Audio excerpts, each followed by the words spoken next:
Mike Helbig, Program Director at Peace Action Wisconsin, and Congress needs to get its act together in 48 hours. Two things need to happen. The wealthiest among us need to pay their fair share. We need to close tax loopholes and put a transaction fee on Wall Street because they can afford it. And the wealthiest need to pay into the system that makes them rich. And it's not fair to push that burden on the working families and people who are in need and are suffering now to suffer even more in 2 days. We can't have it. Secondly, we need to pull the pork. Keep on your money, my money, and Milwaukee's money is being wasted on military products and weapon systems that the Pentagon doesn't even want.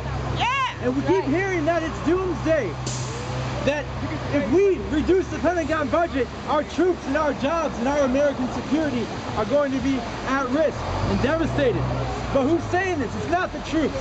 It's not our family members in Afghanistan or in one of our 900 plus military bases around the globe. It's defense contractors who've been feeding at the public trough for too long, getting rich. Their stocks have doubled in a decade. Here's the thing.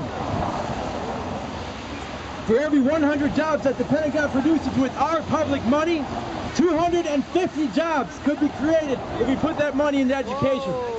That means we can spend the same amount of money in education, produce more than twice as many jobs as when we give money to the Pentagon, and we know that money goes to pad the pockets of the super rich contractors, not to produce jobs for hardworking Americans. And don't believe the doomsday fairy tale. Even if slight reductions to the Pentagon happen on March 1st, our Pentagon spending is still at the level where it was during the peak of the Vietnam War and the peak of the Cold War.